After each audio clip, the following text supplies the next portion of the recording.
नमस्कार।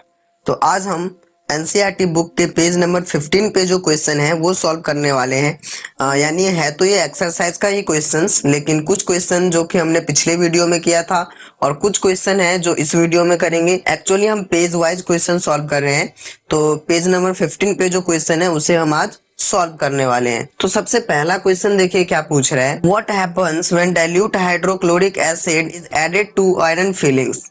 टिक the correct answer. कह रहा है कि भाई देखो, जब हम हाइड्रोक्लोरिक एसिड को आयरन फिलिंग्स में ऐड करेंगे तो क्या होगा। यहाँ पे हमें 4 ऑप्शन दे दिया है, इसमें से कोई एक ऑप्शन हमें चूज करना है। पहला ऑप्शन है hydrogen gas and iron chloride are produced. दूसरा ऑप्शन दिया है chlorine gas and iron hydroxide are produced. और तीसरा ऑप्शन दिया है कि नो रिएक्शन टेक प्लेस। और चौथा ऑप्शन दे दिया iron salt and water are produced.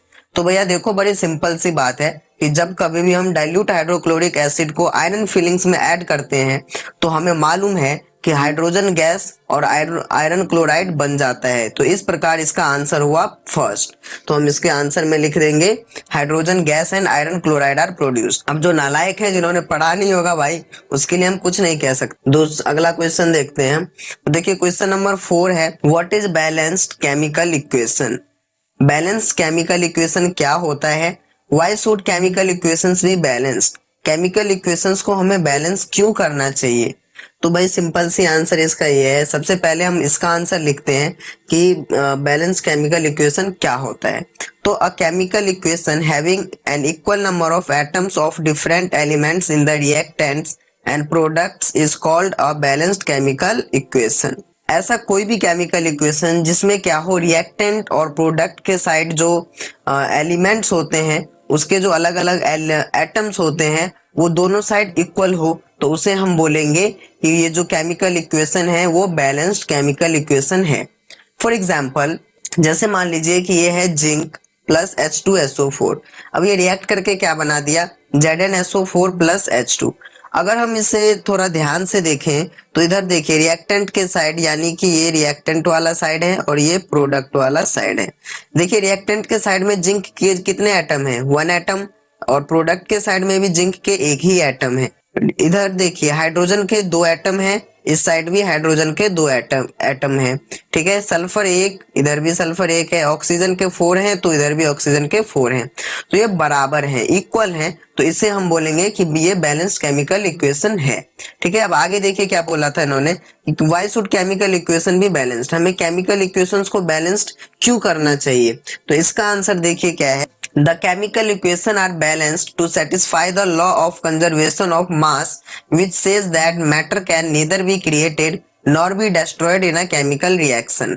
देखिए इसका मतलब है केमिकल इक्वेशन को बैलेंस इसलिए किया जाता है ताकि law of conservation of mass को सेटिस्फाई कर सके। अब ये law of conservation of mass आपको पता होना चाहिए, तो थोड़ा सा यहाँ पे बता देता हूँ। Law of conservation of mass क्या कहता है कि मैटर को ना तो हम क्रिएट कर सकते हैं, ना ही हम उसे डिस्ट्रॉय कर सकते हैं केमिकल रिएक्शन में। इसलिए हम केमिकल इक्वेशन को हम बैलेंस्ड करते हैं। ठीक है, उसके आगे देखिए कुछ और एक्स्ट्रा लिखा हुआ है। So the total mass of all the elements present in the products of chemical reactions should be equal to the total mass of all the elements present in the reactants.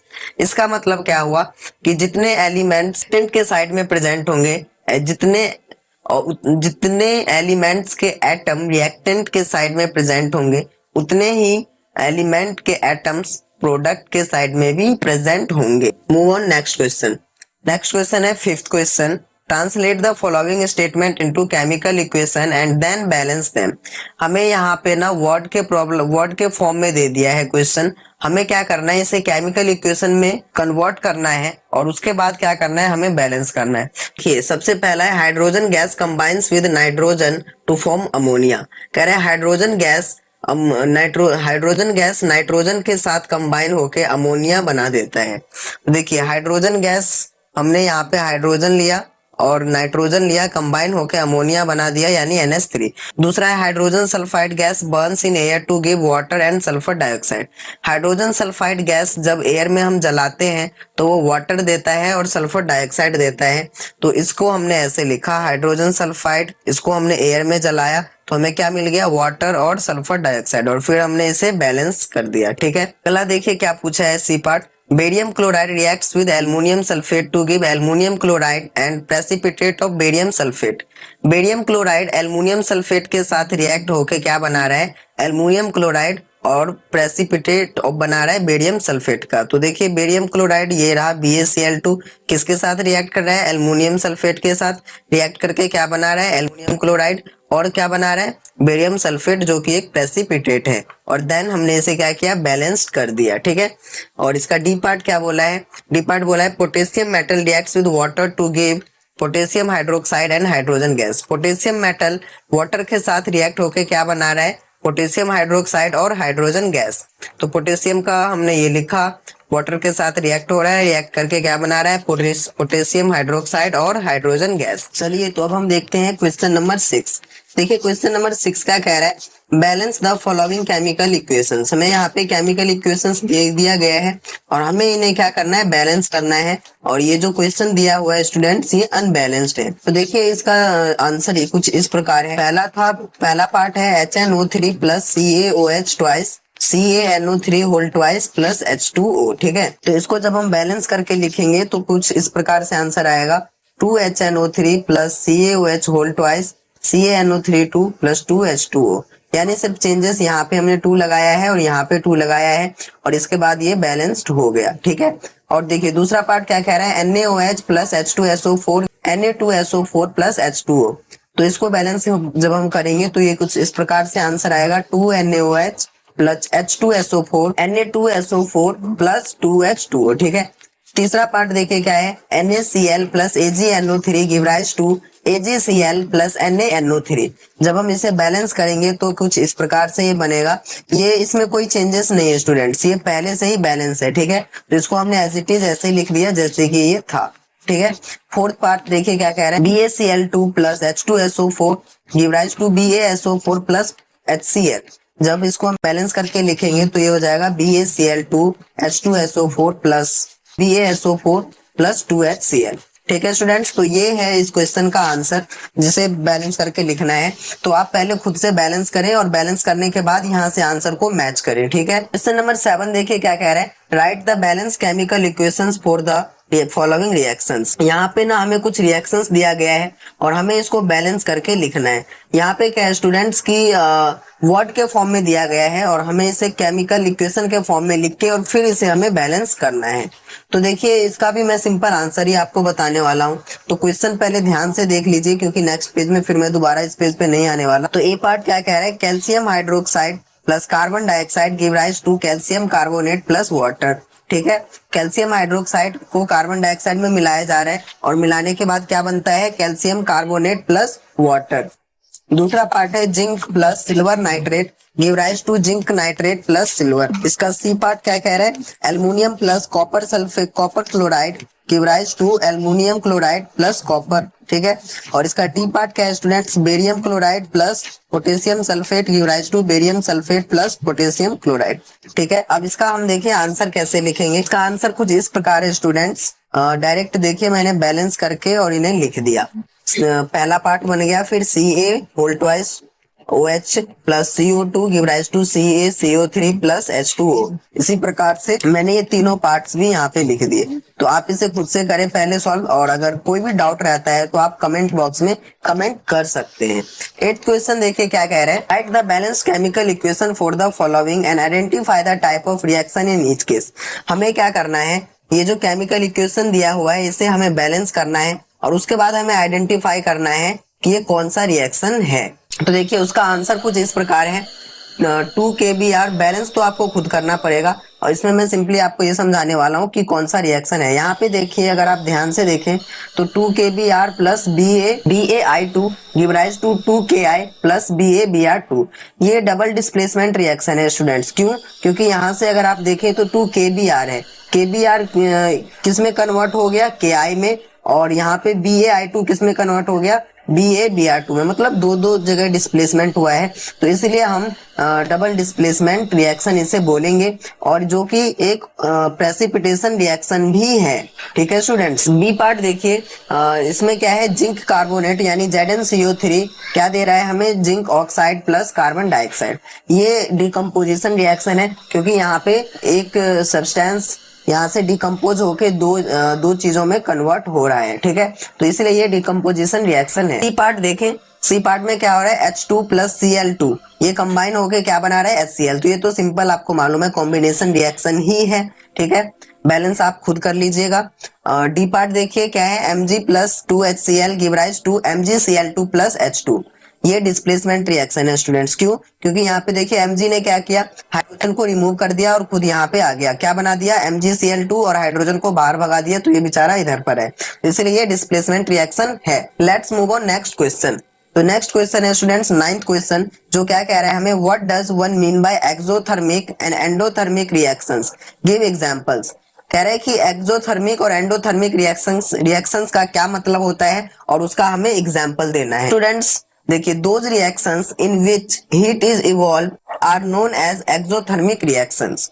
ऐसे reaction students जिसमें क्या हो, heat evolve हो। Evolve का मतलब होता है students बाहर निकले, ऐसे रिएक्शंस को हम एक्सोथर्मिक रिएक्शंस कहेंगे। और जैसे एक्सोथर्मिक नाम से ही आपको पता चल गया होगा, exo means something to release out, यानी कुछ बाहर निकलना, तो ऐसे रिएक्शंस को हम एक्सोथर्मिक रिएक्शंस बोलेंगे। जैसे फॉर एग्जांपल, अब कार्बन को हम ऑक्सीजन के साथ कंबाइन कराते हैं तो क्या बना देता है, कार्बन डाइऑक्साइड, और साथ में हीट भी बाहर निकलती है। तो इसीलिए स्टूडेंट्स ये एक्सोथर्मिक रिएक्शंस है।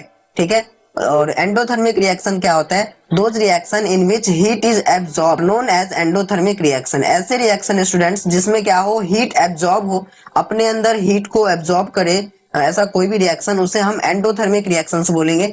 जैसा कि नाम से लग रहा है, endo something to, endo means something to relate हम कर सकते हैं यार, मतलब कुछ अंदर, ठीक है, कुछ ले रहा हो जैसे, मतलब, तो एंडोथर्मिक रिएक्शन ये होते हैं। जैसे कि हम बात करें, नाइट्रोजन जब ऑक्सीजन के साथ कंबाइन होता है तो साथ में हीट भी वहां पे कंबाइन होती है, तो इस प्रकार जब ये क्या बना देता है, 2NO। ठीक है, और इसलिए ये रिएक्शंस एंडोथर्मिक रिएक्शंस कहलाती है। चलिए 10th क्वेश्चन क्या कह रहा है, why is respiration considered an exothermic reactions, explain.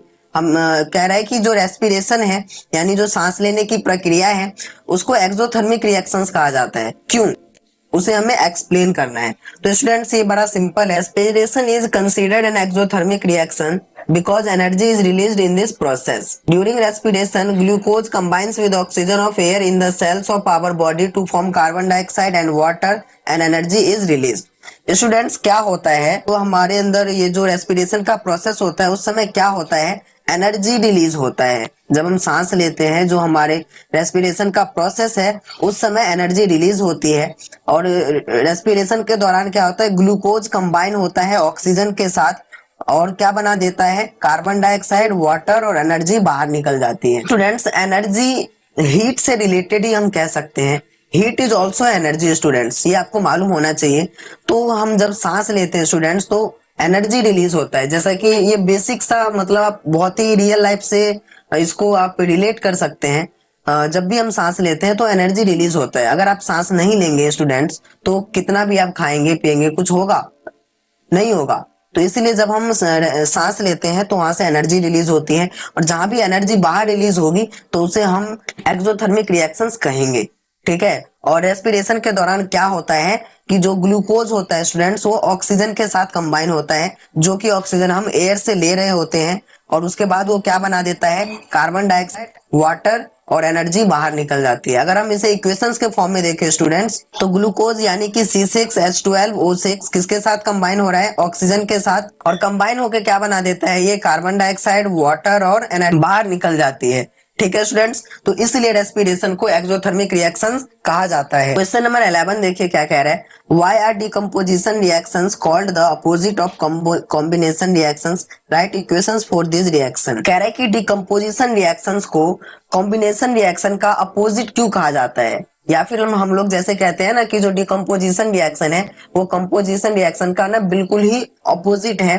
तो ऐसा क्यों कहा जाता है, इसका हमें इक्वेशंस लिखना है। तो चलिए देखें कैसे इसे हम लिखेंगे और थोड़ा डिटेल में explain. Decomposition reactions are called the opposite of combination reaction because in a combination reaction two or more substances combine to form a single substance, whereas in decomposition reaction a single substance splits up to form two or more simpler substances। देखिए students, combination reaction में क्या होता है, दो या उससे ज्यादा substance combine होके एक सिंगल सब्सटेंस बनाता है, ठीक है। जबकि डिकम्पोजिशन रिएक्शन में क्या होता है, एक सिंगल सब्सटेंस स्प्लिट्स होता है या डिकम्पोज होके दो या दो से ज्यादा सिंपलर सब्सटेंस बनाता है। तो ये तो बेसिक या लॉजिकली वाली बात है यार, कि मतलब इसका बिल्कुल अपोजिट है। जैसे ये एग्जांपल देखिए, ये कॉम्बिनेशन रिएक्शन का एग्जांपल है। हाइड्रोजन किसके साथ कंबाइन हो रहा है, ऑक्सीजन के साथ, और कंबाइन होने के बाद ये क्या दे रहा है, वाटर। अब वाटर को हम क्या करते हैं, इसको जब आप अपोजिट कर देंगे, जो वाटर है उसको थोड़ा इलेक्ट्रिसिटी या हीट देंगे तो वो हाइड्रोजन और ऑक्सीजन में कन्वर्ट हो जाएगा। तो ये रिवर्सिबल रिएक्शन है, इसलिए डिकम्पोजिशन रिएक्शंस को कॉम्बिनेशन रिएक्शंस का अपोजिट कहा जाता है। तो इसी के साथ हम आज का ये वीडियो खत्म करते हैं। अगले वीडियो में हम फिर मिलेंगे, बाकी जो क्वेश्चंस बच गए हैं उसे सॉल्व करेंगे।